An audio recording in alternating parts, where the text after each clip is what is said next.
if one of the parents had moved out of state, the parent that is not in the case, do you get me? Because I have a case, but my kid's dad, they didn't have a case, so they were able to get the children. And one of them were able to move out of state with the child. I wanted to know if I had any say-so in that.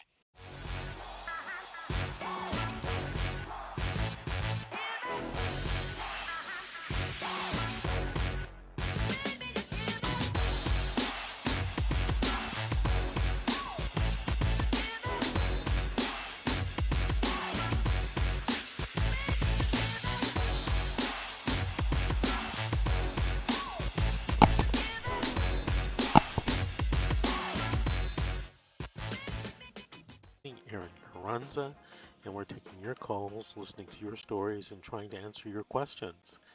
Hey, Aaron, you ready to take another call?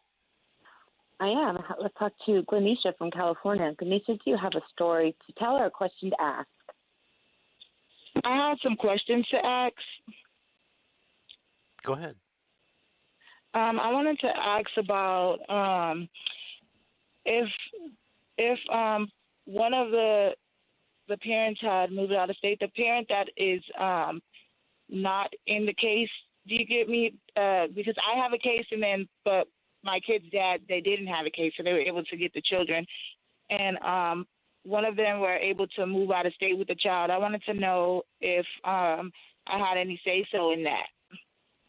Well, you can contest or have a trial on that issue to try to stop the move. And then if you weren't successful, you can also appeal it so that the child, try to get the Court of Appeals to rule that the child can stay here or should stay here in California. Okay, and then also I wanted to know about the sibling visits, because I have 3 children and they were all in different homes, and the court order was that they would have sibling visits, but it was in compliance. You mean it wasn't happening? Yeah, it wasn't happening, at all. It wasn't happening at all. When a court makes an order and, someone in the case is not complying with that court order, another party can file a motion for contempt to try to get the court to force the other party to comply with the court orders. And maybe you should talk to your attorney about doing something like that. Yes. You guys are in California, right? Yes, in Los Angeles County. Okay. So I just wanted to know how I can make an appointment with one of your attorneys. Okay. If you have a pencil, I'll give you a telephone number. It's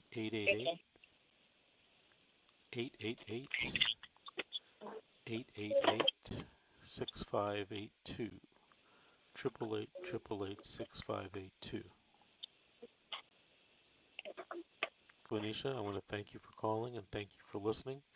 Call us back in the next few weeks and give us an update on your case. Hey, Aaron. I'm here. I have a question for you.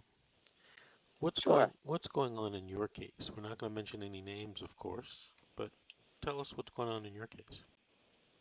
I have filed my 388 petition, and it was denied, so I just filed an appeal, put the paperwork in 2 days ago, and now we're waiting. So in the meantime, I have been just doing the best to make the most of my visitations. I help other parents that are in the building. I hand out snacks and little games and toys. I've done all of my services. I can't stress enough how important to do the court-ordered services are. Begrudgingly or not, you have to do them. I don't think it's an admission of guilt like a lot of parents think, but so I've completed everything that the court had asked me to do, and now I'm in a holding pattern, I guess you would call it, and just trying to make the most of my time. as I wait. But that's where I'm at right now.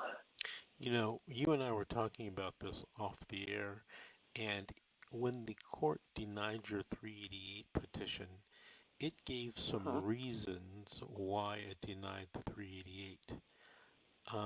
Right, and which Are there, didn't make very much sense. but Sorry, go ahead. is there a way you can take that 388 and quote unquote fix it or quote unquote add to it to satisfy what the judge indicated? And you can just Well, they said that refile it. there wasn't enough. There wasn't enough. There wasn't a change of circumstance. There wasn't enough evidence that the situation has changed, which I found odd because I've completed all my services and I've actually changed my trajectory in life. And my whole goal now is to help other parents, reunify with their children and grandparents to get their children in. Which has been a complete change in my circumstances. And I've also seen a decline in my daughter. But they said that since I have a hearing in June, that there wasn't a substantial change in the circumstances. You know, what you might want to do is talk to your attorney about refiling your 388 this coming week with the following modifications. Okay. Stress more about, you know, how you've completed the entire case plan, and also include what's called points and authorities. A lot of times Okay. people file 388s without legal points and authorities. And based upon my knowledge and experience, I'm not the judge, but based upon my opinion, um, you know, there are cases out there, appellate cases, that would go and support your 388 petition being granted now. I don't think that the fact that you have a hearing coming up in June has anything to do with whether your 388 petition should be granted or not granted. Right. That's That's what I thought too. And I did a little bit of research and I found out that the judge in particular got into a lot of trouble for granting 388. He was granting too many a while back. And so now just about every single 388 that comes against his decision-making powers, he denies. And so the attorneys have to refile again with the exact same paperwork, the exact same stuff to get him to take a second look. when you say the judge got in trouble for granting too many 388s, what do you mean by that?